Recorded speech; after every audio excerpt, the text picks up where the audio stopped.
It's a wonderful place. Let's get started.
And welcome to my channel.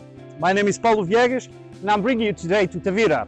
On the countryside there are a couple of places that when it rains we get some beautiful waterfalls, and I'm hoping that today it's one of those days. Yesterday it rained quite a lot and I can hear here the water flowing through the rocks. So I'm gonna take you there, take a couple of shots, teach you how I do it, and maybe you can learn something out of me. See you in a bit. Okay, so here we go. It's not an easy place to go, but I'll manage, I hope. As you can see,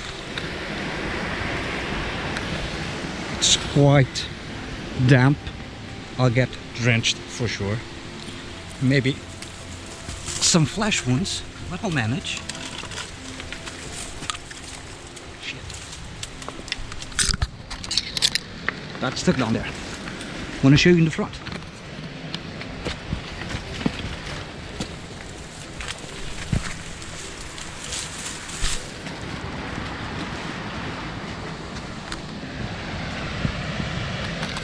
Close there.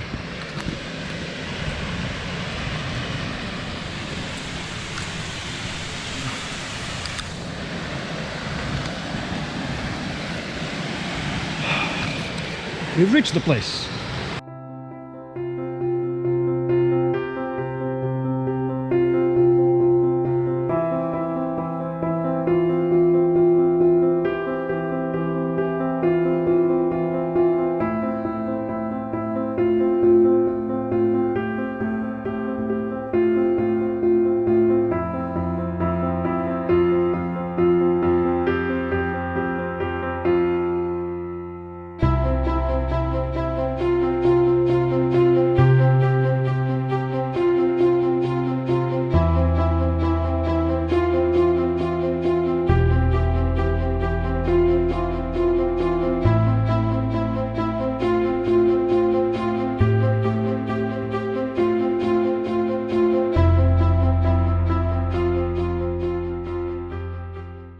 So as you have noticed, I've disassembled my tripod, but I'm not taking the shot right away.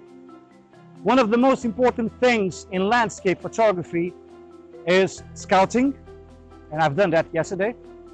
But when you reach the place, when you arrive to the place you're looking to take that amazing picture, you have to take some time. Don't just come and set your tripod, put your camera and snap away. Don't do it.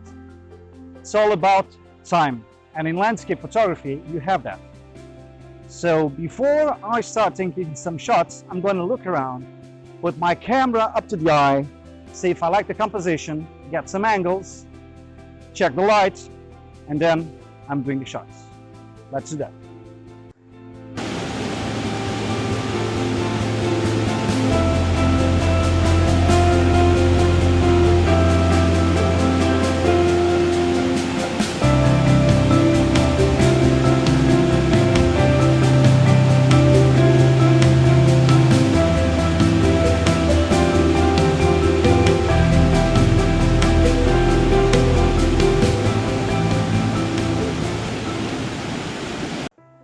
So I managed to find the composition I wanted.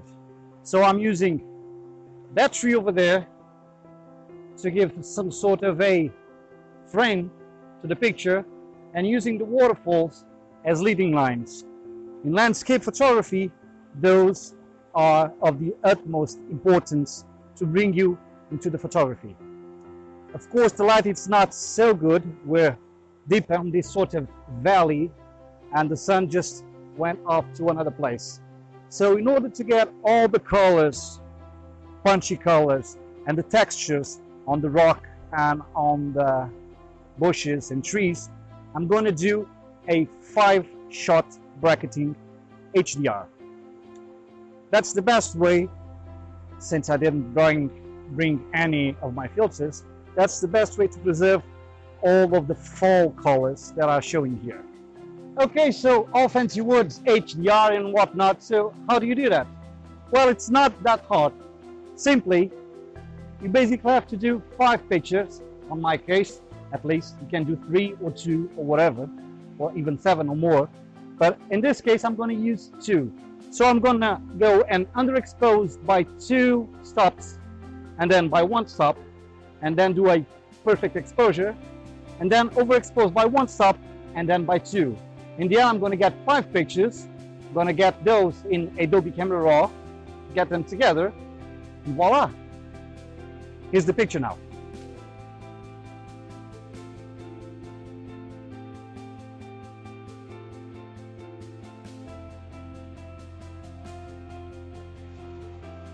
Sometimes when you're in places like this, you tend to forget the beauty in small things. And myself, as a landscape photographer, I think that my mind is always set on ultra wide angle. And you know, and f/16 and whatnot. But there are small things that do require our attention, and that they can bring your photo to the next level. So I'm doing that right now. I'm trying to get out of my safety circle, safety zone, whatever you want to call it, and I'm doing some small things. And even in places like this, you can find them.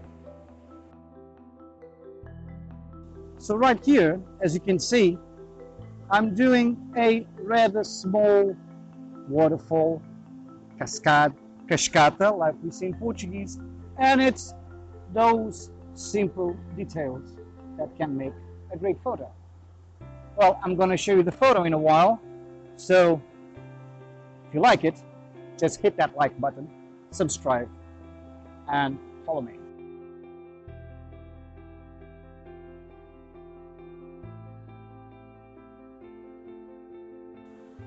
So in photography, lots of people tend to forget about the background and the foreground. And in landscape photography, the foreground is really, really important. It gives you immersion, a 3D, if you like, into photography, because when you print it out or you watch it on the screen, it's flat, it's 2D. So your job as a photographer is to make people see the 3-dimensionality, what a big word, of the scene you just took. So I'm going to show you what I'm doing here about that detail thing. So I'm using this little stone that you see here as my foreground. The middle ground is the second stone you see bathed by water. And finally, you have the background. I can see the background, those last rocks, and finally, you can say a second background, the trees in the back. Usually, in landscape photography, you use small apertures in order to gain everything really, really crisp and not much blur. But here, on this special occasion, I'm gonna lower down my aperture. I'm gonna really bring it up. So I have my foreground completely focused, as you can see, I think you can see, and the rest will be blurred. And why is that? Just because you're a photographer, you're entitled to create your own art.